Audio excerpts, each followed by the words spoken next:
Hello everyone, welcome to my YouTube channel. मैं उदित और आप देख रहे हैं मेरा YouTube channel static GK and current affair में आदित्य सिन्हा। आज हम लोग देखने वाले हैं मुग़ल साम्राज्य। हिस्ट्री का मोस्ट इम्पोर्टेंट टॉपिक है मुग़ल काल, जिससे आपको एग्ज़ाम में 1 से 2 प्रश्न देखने को मिलेंगे। ठीक है, मुग़ल काल से आपके 1 से 2 प्रश्न देखने को मिलते हैं। तो चलिए स्टार्ट करते हैं आज का सेशन बिना टाइम वेस्ट किए। तो पहला है आपका मुग़ल साम्राज्य। मुग़ल साम्राज्य को हम लोग 2 भाग में बांटते हैं, एक मुग़ल और एक लेटर मुग़ल। एक मुग़ल और एक लेटर मुग़ल। ठीक है, तो हम लोग अभी मुग़ल देख रहे हैं। तो मुग़ल को हम लोग देखते हैं। तो मुग़ल में आपको बाबर थे, हुमायूं थे, अकबर थे, जहांगीर थे और शाहजहां थे और औरंगजेब थे। ठीक है, तो बाबर का कार्यकाल रहा आपका 1526 से लेके 1530। 1526 से लेके 1530 बाबर का कार्यकाल रहा। उसके बाद आता है उसका बेटा हुमायूं, जिसका कार्यकाल रहा 1530 से लेके 1540। फिर शेरशाह सूरी जो 1540 में जो कन्नौज का युद्ध हुआ था, बिलग्राम का जो युद्ध हुआ था, उसमें हुमायूं को हरा देता है। तो हुमायूं जान बचाकर भाग जाता है। उसके बाद सूरवंश का स्थापना होता है 1540 से लेकर 1555 के बीच में। ठीक है, और सूरवंश का स्थापना किसने किया था? तो शेरशाह सूरी ने किया था। ठीक है, और 1555 में फिर हुमायूं आता है और उस समय सूरवंश थोड़ा कमजोर होता है और हुमायूं उस सूरवंश को शासक को हराकर फिर से मुग़ल वंश की स्थापना करता है। ठीक है, 1555 में। ठीक है, और 55 से लेकर 56 के बीच में उसका कार्यकाल रहा हुमायूं का, और 1556 में उसकी मृत्यु हो जाती है लाइब्रेरी से गिरकर, पुस्तकालय की सीढ़ियों से गिरकर हुमायूं की मृत्यु हो जाती है। ठीक है, उसके बाद आता है आपका अकबर। अकबर का कार्यकाल रहता है आपका 1556 से लेकर 1605 ईस्वी। उसके बाद आता है आपके जहांगीर। जहांगीर का कार्यकाल रहता है 1605 से लेकर 27। ठीक है, उसके बाद आते हैं आपके शाहजहां। शाहजहां का कार्यकाल रहता है 1627 से लेके 58 तक, 58 तक। ठीक है, उसके बाद आते हैं आपके औरंगजेब। औरंगजेब का कार्यकाल रहता है 1658 से लेके 1707 ईस्वी तक रहता है। तो ये आपका मुग़ल था। तो अब हम देखते हैं बाबर के बारे में जानते हैं कुछ। ठीक है, आज हम लोग बाबर के बारे में जानेंगे। तो सबसे पहली बात, तो बाबर का जन्म कब हुआ था? बाबर का जन्म हुआ था आपका 14 फरवरी 1483 ईस्वी में हुआ था। 14 फरवरी 1483 में बाबर का जन्म हुआ था फरगना उज्बेकिस्तान में। ठीक है, फरगना उज्बेकिस्तान में बाबर का जन्म हुआ था। ठीक है, बाबर के पिता का नाम था उमर शेख मिर्ज़ा। बाबर के पिता का नाम क्या था? उमर शेख मिर्ज़ा। ठीक है, बाबर के पिता का नाम आपसे पूछेगा क्या था, तो बाबर के पिता का नाम क्या था? उमर शेख मिर्ज़ा। ठीक है, जो कि फरगना के शासक थे। क्या थे? फरगना के शासक। और फरगना कहाँ है आपको बताया अभी हम, उज्बेकिस्तान में। ठीक है, उसके और ये जो थे वो तैमूर के 5वें वंशज थे। ठीक है, बाबर जो है वो तैमूर का और चंगेज का दोनों का वंशज था। ठीक है, बाबर जो है वो तैमूर का और चंगेज का दोनों का वंशज था।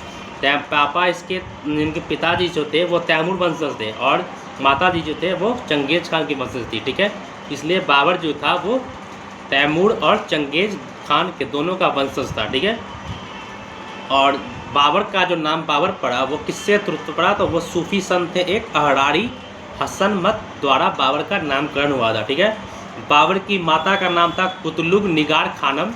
बाबर की माता का नाम क्या था? कुतलुग निगार खानम। ठीक है, जो कि चंगेज खान की 14वीं वंशज थी। ठीक है, क्या थी? चंगेज खान की 14वीं वंशज थी। ठीक है, और बाबर जो है वो स्वयं को क्या कहता था? तैमूरिया कहता था। बाबर स्वयं क्या कहता था? तैमूरिया कहता था। ठीक है, उसके बाद हम देखते हैं 1494 ईस्वी में बाबर शासक बनता है। ठीक है, पिता के मृत्यु के बाद बाबर जो है 1494 ईस्वी में फरगना का शासक बनता है, वो भी मात्र 11 वर्ष की उम्र में। यहाँ 11 वर्ष की उम्र में लोग स्कूल और खेलते कूदते हैं, वह 11 वर्ष की उम्र में फरगना का शासक बन चुका था। क्योंकि वो उस समय छोटा था, इसलिए उसकी सहायता किसने की थी? तो उसकी नानी ने की थी। नानी का नाम था आपका एहसान दौलत बेगम। उस समय बाबर 11 वर्ष का था, इसलिए बाबर शासन नहीं चला सकता था, इसलिए उसकी सहायता किसने की थी? तो एहसान दौलत बेगम ने उसकी सहायता की थी। ठीक है, और जब बाबर भारत पर आक्रमण किया था तब भारत की राजनीतिक स्थिति कैसी थी? तो चलिए देखते हैं। उस समय भारत पर 5 मुस्लिम राज्य थे और 2 हिंदू राज्य थे। 5 मुस्लिम राज्य थे और 2 हिंदू राज्य थे। ठीक है, 5 मुस्लिम राज्य में आपका बंगाल था, दिल्ली था, मालवा था, गुजरात था, बहमनी था, ठीक है। और नुसरत खान जो थी वो बंगाल की शासक थी, और दिल्ली में इब्राहिम लोदी का शासन था, मालवा में आपका महमूद खिलजी द्वितीय का शासन था, गुजरात में आपका बहादुर शाह का आपका था, उसके बाद बहमनी में आपका कलीमुल्ला शाह का शासन था, ठीक है। और 2 हिंदू राज्य थे, मेवाड़ और विजयनगर। मेवाड़ में आपका राणा सांगा शासक थे और विजयनगर में आपका कृष्णदेव राय शासक थे। और भारत में बाबर को जो आमंत्रित किए थे कि आप आइए बाबर, वो थे आपके लाहौर के सूबेदार दौलत खान लोदी का पुत्र दिलावर खां लोदी और इब्राहिम लोदी के चाचा आलम खां बाबर को आमंत्रित करते कि आप भारत आइए। बाबर ने दिलावर खां को खान खाना की उपाधि दी थी, याद रखिएगा। बाबर ने दिलावर खान को खान खाना की उपाधि दी थी, याद रखिएगा, ठीक है। उसके बाद देखते हैं हम लोग, बाबर की मृत्यु 26 दिसंबर 1530 48 वर्ष की उम्र में हो गया था, ठीक है। उससे पहले हम लोग देख लेते हैं बाबर के द्वारा कौन कौन सा युद्ध लड़ा गया था 1526 से लेकर 1530 ईस्वी में, ठीक है। तो पहले हम वो देख लेते हैं। तो सबसे पहला बाबर ने जो युद्ध लड़ा था वो लड़ा था पानीपत की पहली लड़ाई। पानीपत की पहली लड़ाई 21 अप्रैल 1526 को लड़ा गया था। और पानीपत कहाँ पे है? तो पानीपत हरियाणा में है। पानीपत कहाँ पे है? तो पानीपत आपका हरियाणा में है, ठीक है।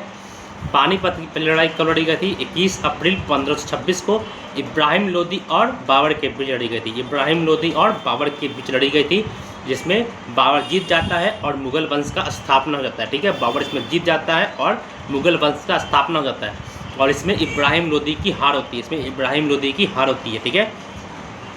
और दिल्ली पर किसका शासन हो जाता है? तो मुगल वंश का शासन हो जाता है, ठीक है। और उसके बाद 17 मार्च 1527 को खानवा का युद्ध होता है।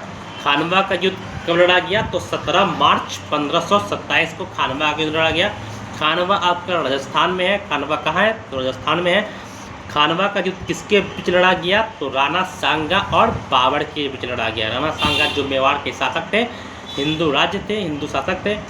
बाबर और राणा सांगा के बीच लड़ा गया। इसमें राणा सांगा की हार होती है और बाबर की जीत होती है। उसके बाद आपका आता है चंदेरी का युद्ध। चंदेरी का युद्ध आपका 20 जनवरी 1528 को लड़ा गया, जिसमें मेदिनी राय और बाबर के बीच ये युद्ध लड़ा गया, जिसमें मेदिनी राय की हार होती है और बाबर की जीत होती है, ठीक है। और चंदेरी कहाँ है? चंदेरी मध्य प्रदेश में है, ठीक है। चंदेरी के युद्ध के बाद आपका आता है घाघरा का युद्ध। घाघरा का युद्ध आपका लड़ा गया 6 मई 1529 को लड़ा गया, ठीक है। घाघरा का युद्ध आपका कब लड़ा गया? 6 मई 1529 को घाघरा का युद्ध लड़ा गया महमूद लोदी और बाबर के बीच, जिसमें बाबर की जीत होती है और महमूद लोदी की हार होती है, ठीक है। और घाघरा कहाँ है? तो घाघरा बिहार में है। चौसा एक किला है, वहाँ पे घाघरा नदी है, ठीक है। बाबर की मृत्यु होती है 26 दिसंबर 1530 को आगरा में, और वह 48 वर्ष की उम्र में मर जाता है। बाबर का मकबरा आपका काबुल में है। पहले बाबर का मकबरा आरामबाग आगरा में था, लेकिन उसके बाद उसको दफनाया गया काबुल में, ठीक है। मकबरे पर जहांगीर और शाहजहां के द्वारा लेख लिखा गया, वो भी हम लोग देखे हैं। और गुलबदन बेगम ने हुमायूंनामा में लिखा है कि इब्राहिम लोदी की जो माँ है उसने बाबर को झड़ दिया था, ठीक है। और बाबर की बेटी का नाम क्या है? तो गुलबदन बेगम जो है वो बाबर की बेटी का नाम है। बाबर के कुल 4 पुत्र थे, हुमायूं, कामरान, अस्करी और हिंदल। बाबर की मृत्यु के बाद इसका पुत्र जो है हुमायूं वो गद्दी पर बैठेगा, क्योंकि 3 जो पुत्र थे वो उतना सक्षम नहीं थे दिल्ली के शासन, ठीक है। तो हुमायूं फिर बैठता है। उसके बाद बाबर की पत्नी का नाम था आपका मुबारिका, और बाबर की तुर्की भाषा में आत्मकथा लिखी थी जो कि तुजुक ए बाबरी है। तुजुक ए बाबरी का फारसी अनुवाद किए थे अब्दुल-रहीम खान खन्ना ने।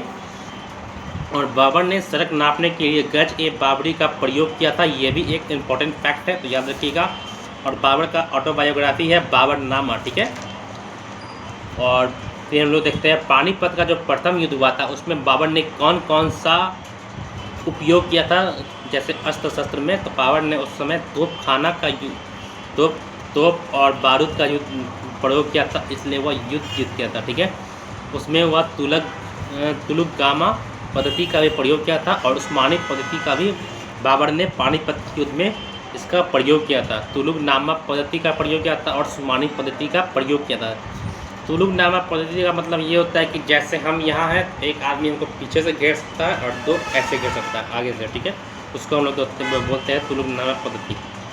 और बाबर को कलंदर की उपाधि दी गई थी इस युद्ध के बाद। इस युद्ध के बाद बाबर ने कलंदर की उपाधि दी थी बाबर को कलंदर की उपाधि दी गई थी। उसके बाद आपका आता है खानवा के युद्ध के बाद बाबर ने गाजी की उपाधि धारण की थी। खानवा का जब युद्ध हो गया था तो बाबर ने क्या किया था, तो गाजी का उपाधि धारण किया था। ठीक है, 17 मार्च 1527 को खानवा युद्ध हुआ था।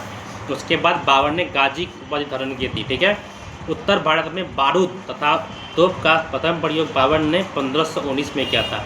तो बाबर ने तोप और बारूद का सबसे पहले प्रयोग कब किया था, 1519 में किया था। ठीक है, बाजोड़ के युद्ध में किया था। ठीक है, बाजोड़ के युद्ध में बाबर ने तोप और बारूद का उपयोग किया था 1519 में। खानवा के युद्ध में जिहाद का नारा दिया था बाबर ने किया था खानवा के युद्ध में जिहाद का नारा दिया था। ठीक है, खानवा का युद्ध जीतने के बाद बाबर ने गाजी की उपाधि धारण की थी। खानवा के युद्ध जीतने के बाद बाबर ने गाजी की उपाधि धारण की थी। खानवा के युद्ध में महाराणा सांगा की मदद किसने की थी, मेदिनी राय ने की थी, महमूद लोदी ने की थी, हसन मेवाती और आलम खान लोदी ने की थी। ठीक है, उसके बाद खानवा के युद्ध जीतने के बाद बाबर ने तगमाकड़ को समाप्त कर दिया था। बाबर ने तगमाकड़ को माफ़ कर दिया। ठीक है, खानवा के युद्ध से पहले काबुल के एक ज्योतिष मोहम्मद शरीफ ने कहा था कि बाबर यह युद्ध हार जाएगा। ठीक है, उसके बाद बाबर जो जीत गया, उसके बाद बाबर वो ज्योतिष को खोज रहा है, कौन है वो ज्योतिष को बुला। चंदेरी का युद्ध आपका मध्य प्रदेश में लड़ा गया जनवरी 1528 में बाबर और मेदिनी राय के बीच। मेदिनी राय जो मालवा के राजाओं का निर्माता था, उस समय भी बाबर ने जिहाद का नारा दिया था। बाबर द्वारा राजपूतों के सिरों की मीनार का ये बात कहा गया था। शेरशाह सूरी बाबर की सेनाओं में इस समय सम्मिलित था। मेदिनी राय की मृत्यु के बाद रानी मणिमाला और 1600 महिलाओं ने एक साथ जौहर किया था। ठीक है, उसके बाद आता आपका घाघरा का युद्ध। घाघरा का युद्ध 1529 में लड़ा गया था बाबर और महमूद लोदी के बीच। ठीक है, जिसमें बाबर की जीत होती है और महमूद लोदी हार जाता है। ठीक है, तो ये था आपका मुग़ल साम्राज्य में बाबर हम लोग पढ़े हैं। कल हम लोग हुमायूं पढ़ेंगे। ये पार्ट 1 है आपका मुग़ल साम्राज्य का। मुग़ल साम्राज्य में हम लोग बाबर को पढ़ लिए है। कल हम लोग हुमायूं देखेंगे। अगर आपको वीडियो पसंद आया, जानकारी आपको समझ में आया, तो आप प्लीज़ वीडियो को like share and subscribe my channel. Thank you for supporting me.